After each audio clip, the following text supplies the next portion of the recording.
This microsession focuses on identifying and describing the key characteristics and skills of the team responsible for organizing, managing, delivering, and evaluating the core and general education program that creates a powerful undergraduate experience for students, where students experience significant learning, social, emotional, ethical, and intellectual growth and development, success and achievement, connections to the institution, and commitment to learning, and opportunities for reflection and meaningful interactions. Individuals responsible for leading the redesign process should possess institutional knowledge, a foundational understanding of the factors that influence student learning and success, an understanding and appreciation of the purpose, values, and benefits of creating a powerful undergraduate experience. Finally, the leadership team should also be able to utilize and apply financial expertise so that they can estimate the costs of organizing, delivering, and supporting the core and general education program. One area that is essential to the development or redesign effort is for leaders to possess institutional knowledge, which includes an understanding of the history and the mission of the institution, along with the type of academic and curricular programs that are offered. This institutional knowledge will help leaders recognize the strengths, weaknesses, values, goals, and distinctiveness of the institution and specific academic programs. Institutional knowledge also includes an understanding of the institution's current student populations, including demographic information such as age, gender, ethnicity, socioeconomic status, as well as information about students' prior learning, interests and motivations, expectations, challenges, and experiences and behaviors. In addition, leaders should familiarize themselves with the challenges of different student populations attending the institution, such as first generation students, underrepresented or minority students, adult students, or student athletes. It is sometimes helpful to ask a skilled professional who works with specific student populations to share their firsthand knowledge and expertise of the challenges facing a specific student population, along with examples of strategies and approaches colleges and universities have implemented to address their needs. Another area of the institution that is essential to be aware of is information about the graduates of the institution and an understanding of why students attended the institution, what they valued most about their undergraduate experience, what type of positions they secured immediately and beyond graduation, and what they would recommend the college do to improve their undergraduate experience. It is also essential for leaders to possess knowledge of the organizational structures and systems of the institution, including reporting structures, approval processes, committee assignments, hiring, budgeting, and evaluation processes, and lines of authority and communication of the institution. This understanding will help leaders understand the way things get done within the organization. Finally, curriculum development or redesign should never be done in a vacuum. Leaders involved in leading or redesigning the core and general education program must recognize and acknowledge the current issues and challenges facing the institution. Examples include student attrition or poor graduation rates, financial difficulties, enrollment challenges, outdated or low enrollment programs, challenging societal demands, or a reduction in funding or donor support.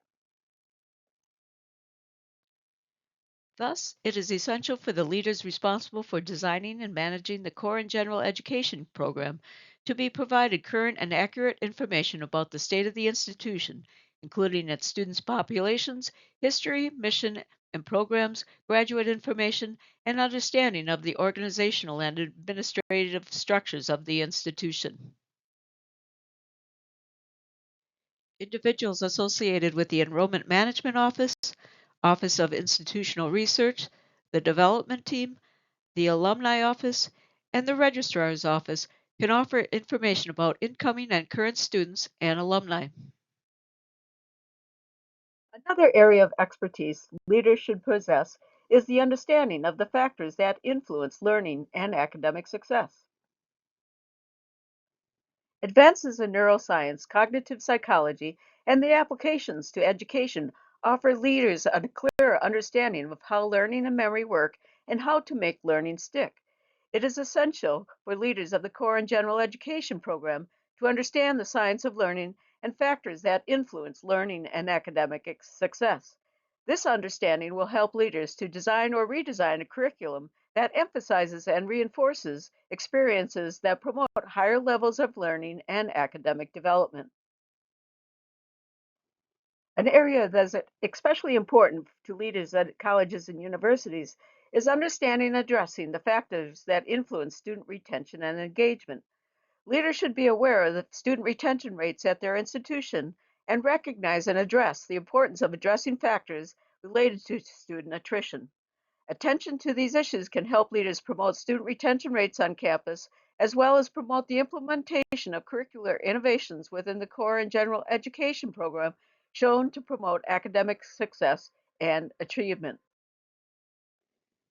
Having a fundamental understanding of student development theories, or the ways students change and grow as they progress through their undergraduate experience, is also important in that it helps leaders understand the type of learning experiences that promote the intellectual, social, emotional, and moral development of students.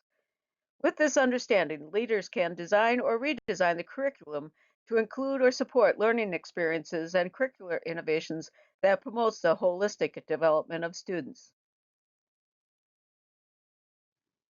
Curricular innovations shown to promote the development and engagement of students are called high-impact educational practices. Examples of evidence-based high-impact educational practices that lead to successful learning and increased student engagement include first-year experiences, learning communities, community-based service learning projects, undergraduate research experiences, capstone courses, and common intellectual experiences that explored broad themes such as technology and society or global warming. It is important for these practices to be embedded into the undergraduate experience and not just add on experiences that students take on top of and faculty teach on top of everything else they do.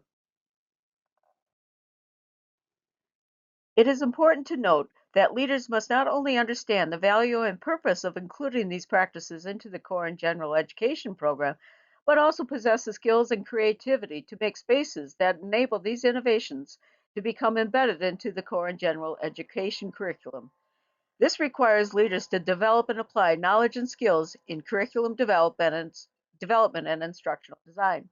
With this foundational understanding, leaders can more effectively lead, design, develop, deliver, and evaluate curricula that meets desired learning outcomes and ultimately promotes and supports the quality and impact of the undergraduate experience for students. Also helpful is to include leaders on the curriculum design or redesign team from different disciplines, as different disciplines require very different skill sets and teaching strategies.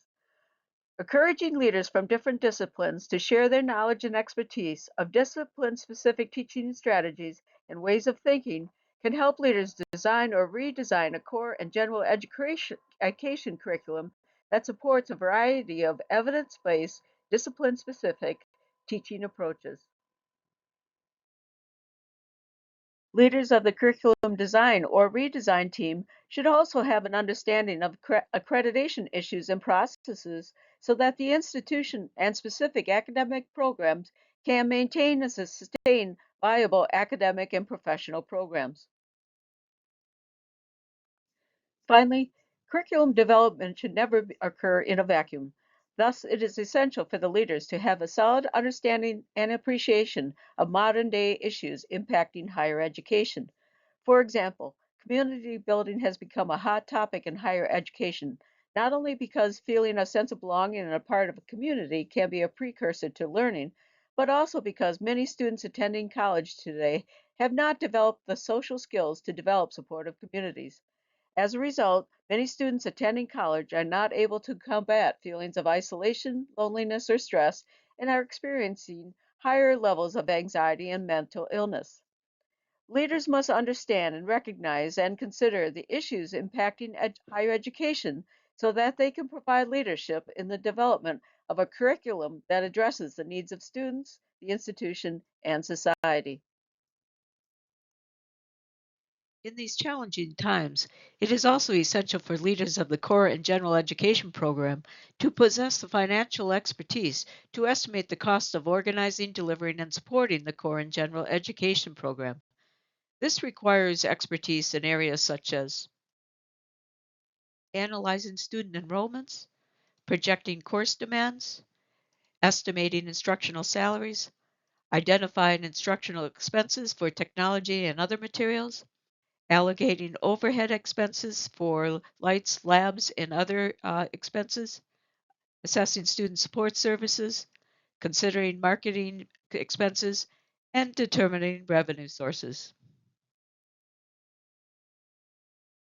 At many institutions, this information is difficult to collect and analyze. In addition, most faculty do not possess the financial savvy to develop comprehensive financial projections or the experience and ingenuity to develop business models that generate enough revenue to sustain the operations of the general education program.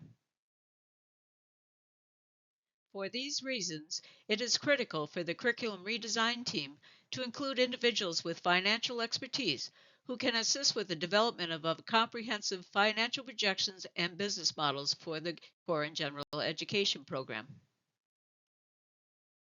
Conclusion: organizing, managing, delivering, and evaluating a core and general education curriculum that creates a powerful undergraduate experience for students requires leaders to possess institutional knowledge, a foundational understanding of the factors that influence student learning and success, an acceptance of the purpose, value, benefits, and desired outcomes of a powerful undergraduate experience for students, and financial expertise to estimate the expenses associated with organizing, delivering, and supporting the core and general education program.